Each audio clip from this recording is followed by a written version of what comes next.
Welcome to the world of histrionics, incredible adventures from before the now. My name is Circumference, and this is a histrionics interactive storytelling show, where you lot at home get to join in with the voices and the actions, and we tell you an incredible tale from history. Today's story is all about how my life got turned upside down. No, that's something else. This story today is the story of St. George and the Dragon. Now, our story takes place many years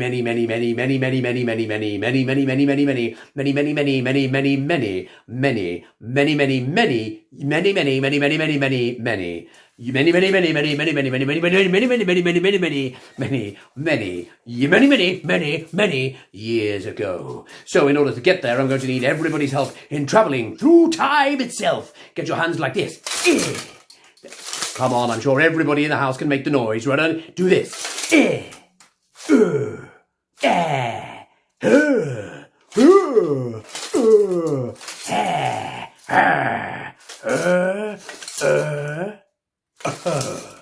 Just like that.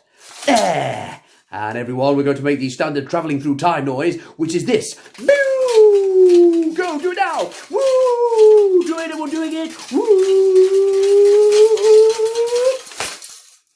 We have now travelled back through time to the time of St. George and the Dragon. And there was a very, very lazy king. Everyone looked very lazy and utterly exhausted like this. Everyone looked like that. Go on. He was so tired. Now I'm going to give you some lines to say now. It's very easy. All you have to do is repeat after me in your best tired king voice. Doesn't have to sound like mine. It's whatever you want to do. All right? Here are the lines. I'll say them and you repeat them in the gap. Ready? The king said, "I am so tired." Well done. Let's try it again. "I am so tired." Better. "I am exhausted. I don't like walking around my kingdom. It's rubbish." Well done. Excellent. Give yourselves a round of applause. Very good.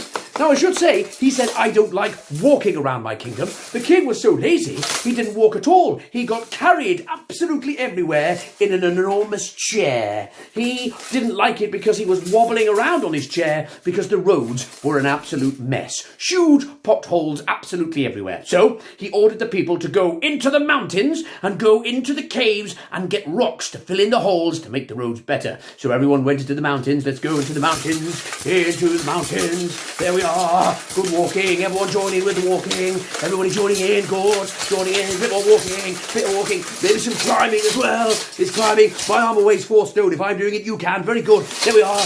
Climbing. Eventually getting all the way to the top of the mountain. He ordered them to go in and dig for stones. Here we go. So, you lot are going to help me dig for stones now. So get hold of an enormous pickaxe like this. Ready? And like this. And everyone get ready to dig. Right? Do this. Make the noise.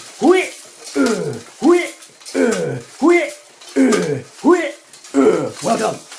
Now with huge spades, they dug in the rocks in the ground. Do this. Do this. And do this.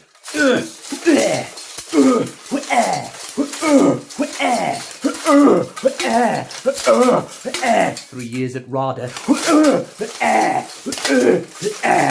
Well done. That's exhausting work. Whew. The people were very, very tired. They dug and dug and dug. That's not their names, it's what they did. And they dug far too deeply in the mountains. And they woke something up.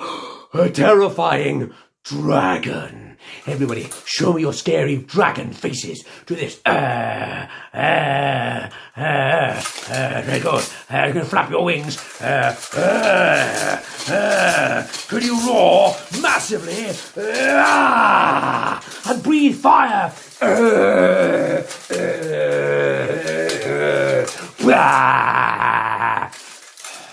Very scary. Very, very good. We're coming to your house. Terrifying. Yes, the dragon was scary and roared and flapped its wings. And get ready with your voices, everyone. Scary faces on here. Everyone say, right, that's it. You woke me up. Flap the wings. You woke me up before I had my early morning latte.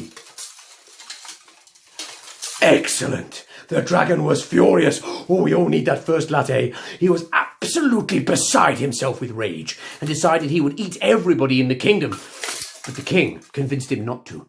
The king begged the dragon, and instead they made a lottery. They would put the names of every single person onto a piece of paper and place it in a barrel. And then on every day, one piece of paper would be chosen, and the person, whoever name was on that paper, would be taken outside the dragon's cave and be eaten. Ooh, terrifying and very scary. But the king didn't put a name on there. The king left off his daughter's name. The princess never went into the lottery. Okay, everyone, we're reading the princess now. All right, princess face on. This is my best princess face. You ready? Very good. Let me see your faces. Best princess face. Princess, that's very good. Oh, excellent. Oh, well done, sir. Right, ready? The princess said, "Ew, my name is not on the lottery.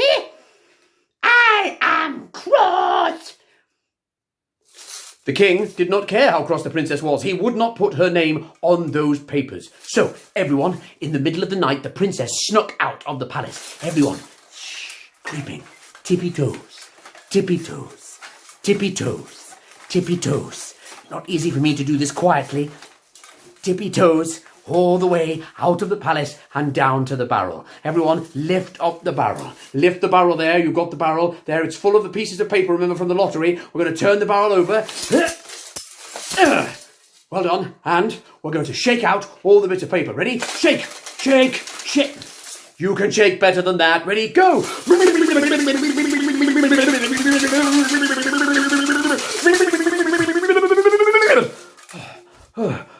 Where am I? Right. All the pieces of paper were taken out, and then the princess, get ready everyone, get your piece of paper like this, just your hand, get your pen, and she wrote her name on every, keep writing, single, keep going, piece, turn over, of paper. When the lottery was drawn the next day, hands up in the air, do this.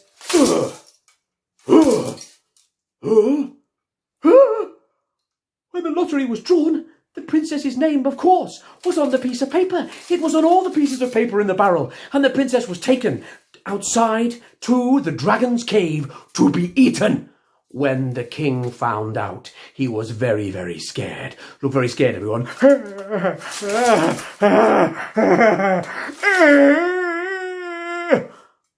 Well done. Good doing the noise. He was terrified. He didn't know what to do. He had a bit of a think, but then the idea came to him because there was a famous warrior in the kingdom who was known for fighting dragons. Saint George. Can we all look? Very warrior-like. Show me your serious warrior faces. You can raise an eyebrow if you like. That one. Or that one. Doesn't matter. Either way. Or both. Or neither. Show me the muscles. Yeah. St. George was not afraid to fight the dragon. He was called by the king. St. George also climbed the mountains, walking up the mountains, walking, there we are, and climbing, and climbing, and climbing, and climbing, and climbing, all the way to the top.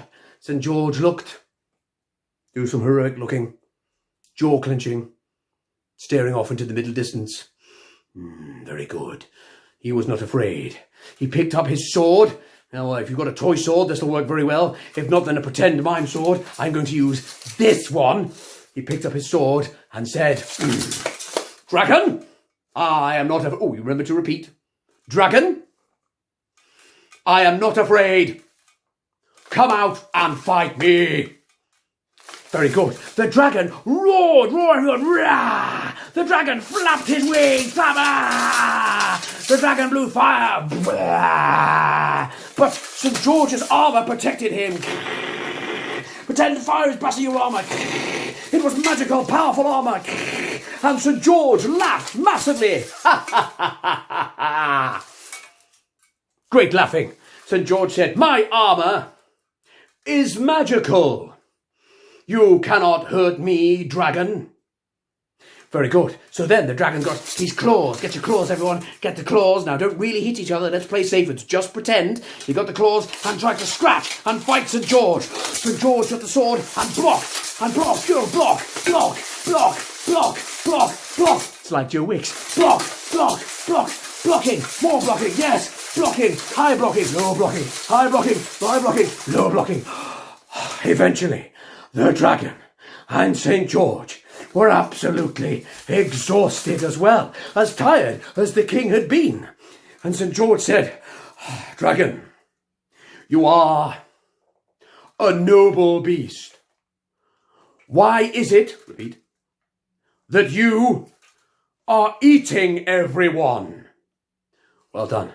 And the dragon told St. George that the people of the kingdom had woke him up by digging in his cave for rocks to fill the road so the lazy king would not be disturbed.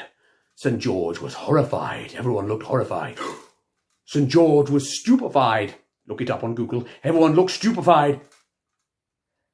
St. George then decided to use his greatest strength, his brain and his heart. And he had to think. Everyone do thinky face. Thinky face. Works good as well if you've got a beard. Thinky face. Or mutton chops. And he had an idea. Everyone do this. Aha! St. George said, "Get ready. Dragon, I will fight you no longer.